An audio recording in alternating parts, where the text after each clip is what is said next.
If a global crisis exploded tomorrow, one question would dominate the planet. Who can actually control the chaos? Again and again, the answer circles back to one country: the United States of America.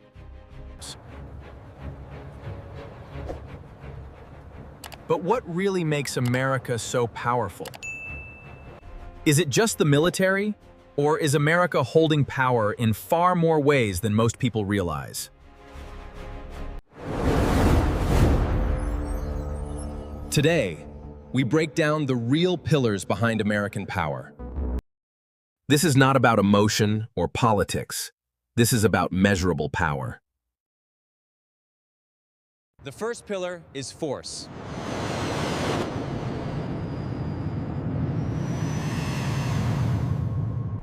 Because when people think of America, they usually think of unmatched military strength. And the numbers behind that strength are staggering. In 2024, U.S. military spending reached nearly $1 trillion. That is not just more than rivals. It is a scale of spending that shapes global deterrence.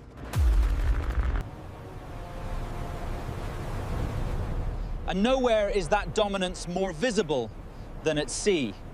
America's carriers are not just ships. They are moving air bases. Where a carrier arrives, American power arrives with it. This is why the U.S. can project power across multiple regions at once. It can watch China, support Europe, secure sea lanes, and maintain pressure across continents at the same time. And modern power is no longer limited to land, air, and sea. Space and cyberspace have become part of the battlefield, and America is deeply entrenched in both. That is what makes American hard power global rather than local. But military strength alone does not make a true superpower. The second pillar is economic scale.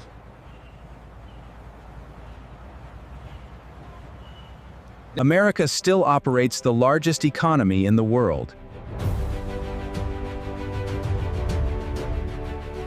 That means consumers, capital, credit, and corporate influence all exist at unmatched depth.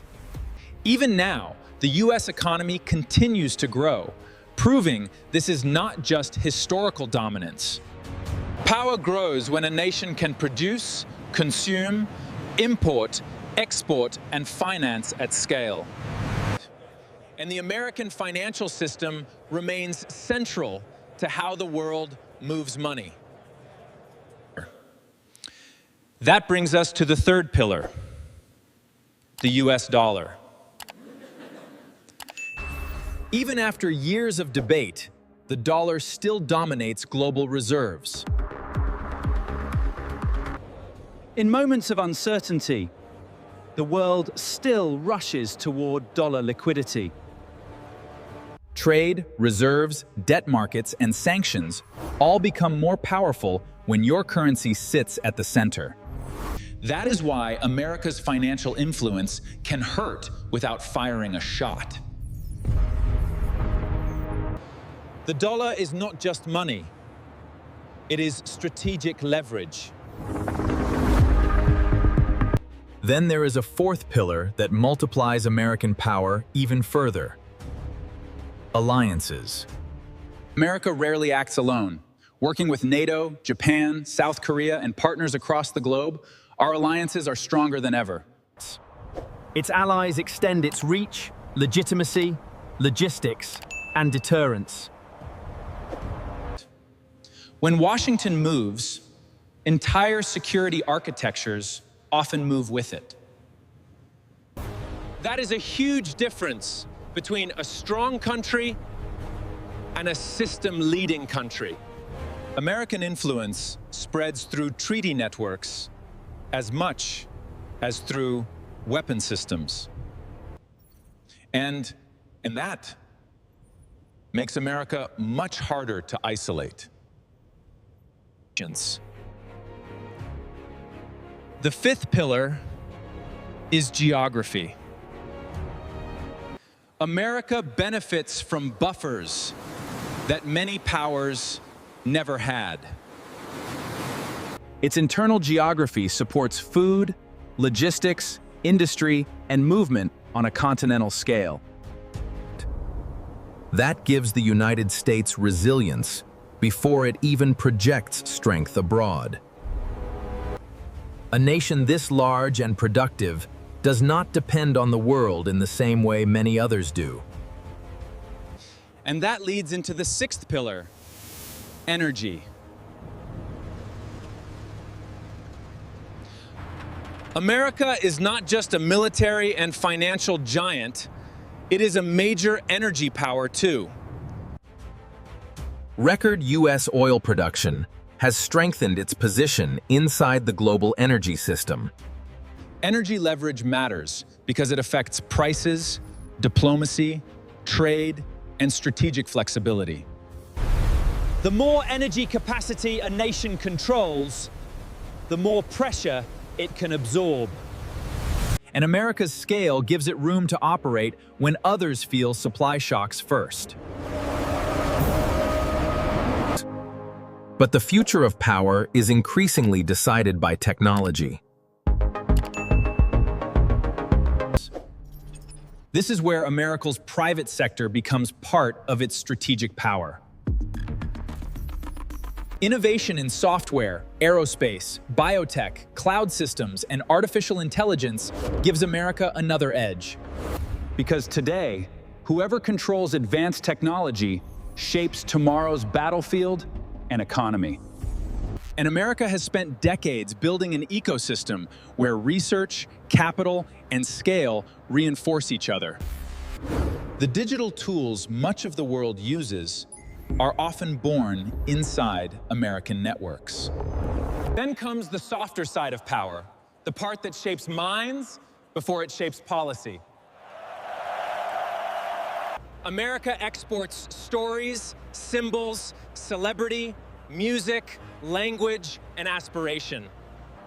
That means people everywhere consume American influence, often without even noticing it. Soft power matters because it makes a nation familiar, desirable, and psychologically central. Another reason America remains so powerful is talent. Ambitious people from across the planet still see the United States as a place where scale and opportunity can meet. When global talent enters the American system, it strengthens innovation, business, and long-term influence. That is how a country turns attraction into strategic advantage.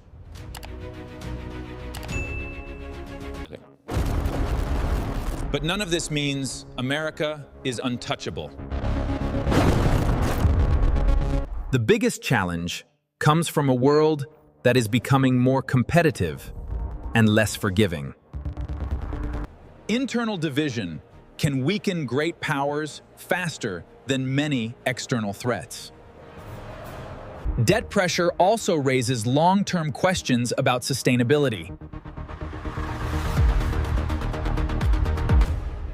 Modern power depends on secure supply chains, and those can be vulnerable. The next era of war and deterrence may reward speed, resilience, and adaptation more than legacy advantages.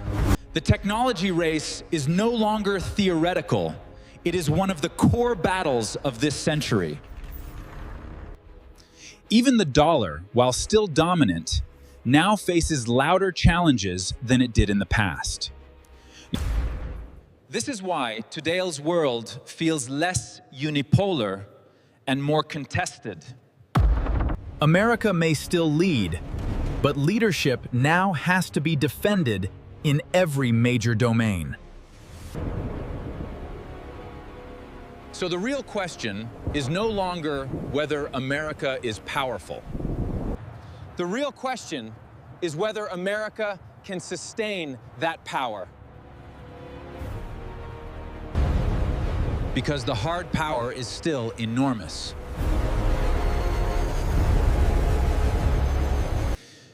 The currency system still gives Washington leverage most states can only dream about. The alliance web still multiplies American influence across continents. Return to oil fields, research labs, and universities. Energy, innovation, and talent keep feeding the machine. And soft power still helps America shape global imagination.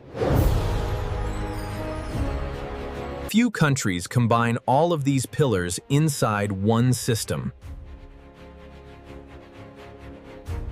Some states have military power, others have manufacturing, some have resources, but America combines many forms of power at once. That combination is what turns strength into superpower status. But history also warns us that no leading power stays on top by default.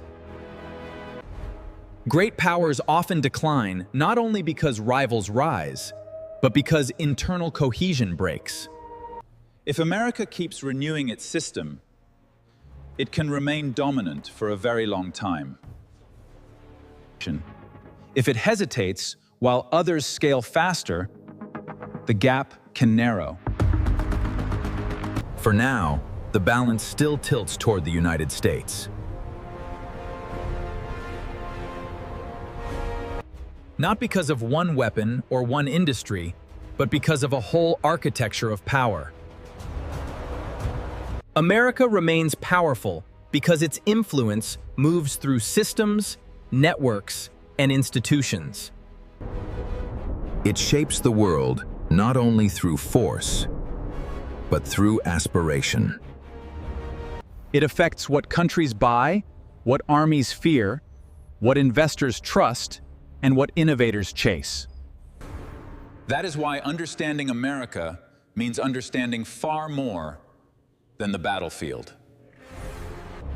It is a story of money, machines, networks, energy, and imagination.